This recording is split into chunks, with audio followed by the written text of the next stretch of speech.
గౌరవనీయులు జగన్మోహన్ రెడ్డి గారని, వైఎస్ఆర్ పార్టీ అని ఈ సందర్భంగా మరొకసారి గర్వంగా చెప్తూ ఉన్నాను. ఈనాడు ఈ ఒక్కసారి ఇది మీరు చూస్తే, ఇస్తున్నటువంటి సీట్లు చూస్తే 50% సీట్స్ ఎమ్మెల్యేస్లోనూ ఎంపీస్లోనూ కలిపితే 100 సీట్స్ ఈ బీసీ వర్గాలకు, మైనారిటీ, ఎస్సీ ఎస్టీ వర్గాలకు ఇవ్వడం జరిగింది.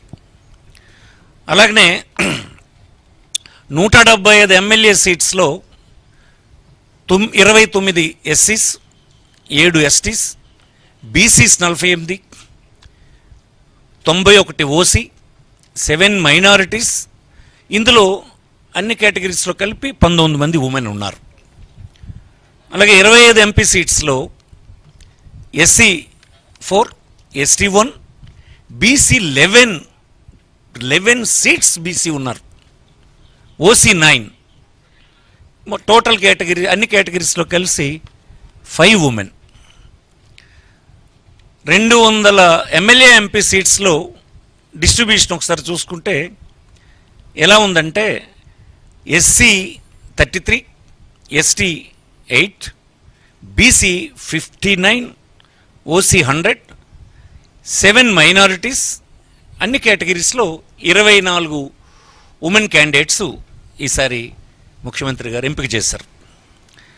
ఇది సిగ్నిఫికెంట్ ఇంక్రీజ్. ఇది నేను ఇప్పుడే చెప్పాను, దానికి మాటలు లేవు. ఎప్పుడు అసలు రాష్ట్రంలో ఎప్పుడు ఎన్నడూ స్వాతంత్రం వచ్చిన తర్వాత లేదు.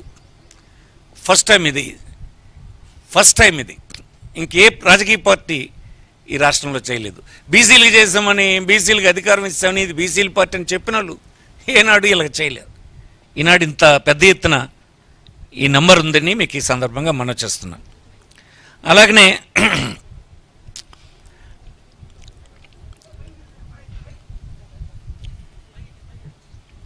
మైనారిటీ కమ్యూనిటీస్లో ఇంతకుముందు కంపేర్ చేసుకుంటే for SC, ST, BC, minority communities కలిపి 7 సీట్స్ని 19తో కంపేర్ చేసుకుంటే 7 సీట్స్ని ఇంక్రీజ్ చేశాం. అలాగే 5 ఇక్కడ ఉంది చూడండి, ఇక్కడ 7 seats are increased when compared to 2019. ఉమెన్కి 175 సీట్స్లో ఇది టోటల్ అయితే 5 సీట్స్. ఉమెన్కు ఇచ్చినటువంటివి 4 ఎమ్మెల్యే సీట్స్ ఆర్ ఇంక్రీజ్డ్. 19 కంటే 4 ఉమెన్ని అసెంబ్లీ సెగ్మెంట్స్కు అదనంగా సెలెక్ట్ చేయడం జరిగింది. అప్పటికంటే ఇంక్రీజ్ అయినారు. ఇది ఎలా ఉన్నాయంటే ఎస్సీ 29, ఎస్టీ 7, బీసీ 41 ఇలా ఉన్నాయి. ఇది 19ది. 24 వస్తే 24లో 29 ఎస్సీ, 7 ఎస్టీ, ఈ 41ది 48 అయినాయి. అలాగే 77 టోటల్ తీసుకుంటే 84 అయినాయి. ఇది ఇంక్రీజ్ అని మీకు సందర్భంగా వచ్చేస్తుంది. ఉమెన్కి వస్తే 19లో 15 ఉంటే ఇప్పుడు 19 ఇచ్చాం. మైనారిటీస్ అప్పుడు 5 ఉంటే ఈసారి 7 ఇచ్చాం. ఇది ఆ వర్గాల్లో ఇంక్రీజ్.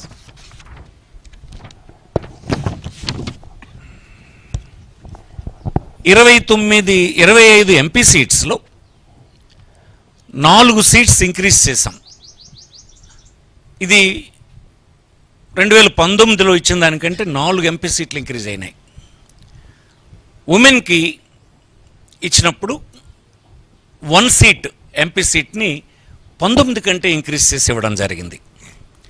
ఇవి ఎంపీలు ఇంతకుముందు 19లో అయితే ఎస్సీ 4, ఎస్టీ 1, బీసీ 7 అయితే ఈసారి ఎస్సీ 4, ఎస్టీ 1, 11 బీసీలకి ఇవ్వడం జరిగింది.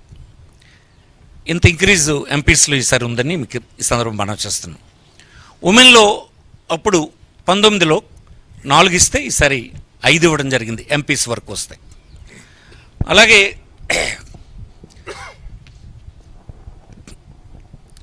11 MLAs MP seats are increase అయినాయి. 200 సీట్లకు గాను ఈసారి 11 సీట్లు ఇంక్రీజ్ అయినాయి. అది ఎలా ఉందంటే కేటగిరీ 19లో ఎస్సీ 33, ఎస్టీ 8, బీసీ 48, టోటల్ 8 అనేది. ఈసారి 33 ఎస్సీ, 8 ఎస్టీ, 59 బీసీ, టోటల్ 100 అయినాయి. అంటే 11 సీట్స్ ఇంక్రీజ్ చేశారు ఉంది. అలాగే ఉమెన్లో కూడా ఉమెన్ అప్పుడు 19 ఇస్తే ఇప్పుడు 24 ఇచ్చాం. మైనారిటీస్లో అప్పుడు 5 ఇస్తే ఇప్పుడు 7 ఇచ్చాం.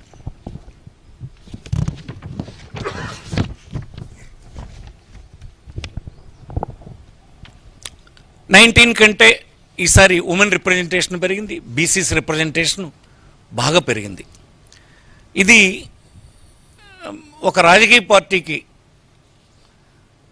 బలహీన వర్గాలకు అధికారం ఇవ్వడం అనేటువంటి ఒక ప్రక్రియలో ఇంతకంటే రుజువు ఇంకొకటి ఏమీ లేదని నేను మనవి చేస్తున్నాను. ఏదో కారణం పెట్టి తప్పించి రాజ్యాధికారానికి రానివ్వకుండా చేసే ఇతర రాజకీయ పార్టీలకి వైఎస్ఆర్ కాంగ్రెస్ పార్టీకి ఉన్నటువంటి వ్యత్యాసం ఇదని ఈ దేశంలోని పౌరులు, ఈ రాష్ట్రంలోని పౌరులు ముఖ్యంగా అర్థం చేసుకోవాలని ఈ సందర్భంగా నేను మనవి చేస్తున్నాను. ఈసారి పార్టీ కేడర్లో ఉన్నటువంటి వారికి 14 మందికి ఈసారి పార్టీ కేడర్లో ఉండాలంటే జెడ్పీటీసీలు, ఎంపీపీలు, ఎంపీటీసీలు, మున్సిపల్ అలాంటి పని చేసినటువంటి వారు, పార్టీ యాక్టివిటీలో పనిచేస్తున్నటువంటి వారిని 14 మందిని ఐడెంటిఫై చేసి ఇవ్వటం జరిగింది. అలాగనే ఎంపీ ఎమ్మెల్యేలో 153 క్యాండిడేట్స్ అందులో 131 ఎమ్మెల్యేలు, 22 మంది ఎంపీలు గ్రాడ్యుయేట్స్, అందులో 58 మంది పోస్ట్ గ్రాడ్యుయేట్స్, 6 డాక్టరేట్స్ ఉన్నారు. ఇందులో 17 doctors, 15 lawyers, 34 engineers, 5 teachers, 2 civil servants, 1 defence personnel, 1 journalist. ఈ సమాజంలో ఉండేటువంటి అన్ని వర్గాలే కాకుండా అన్ని విషయాల మీద అవగాహన కలిగినటువంటి వ్యక్తులతో కూడినటువంటి టీం ఈసారి ఎన్నికల బరిలో ఉంది ఈ పార్టీ నుంచి. అలాగనే ఇది 77% ఎయిదర్ ఎమ్మెల్యేస్ ఆర్ ఎంపీస్, ఇది ఎడ్యుకేటెడ్ తీసుకుంటే ఇందులో 77% ఈ లెవెల్ ఎడ్యుకేషన్తో ఇందులో ఉన్నారు. అట్లాగనే out of 175 MLA candidates selected, 75% of them, 131 candidates are graduates, and above there are 47 postgraduates and 4 doctorates.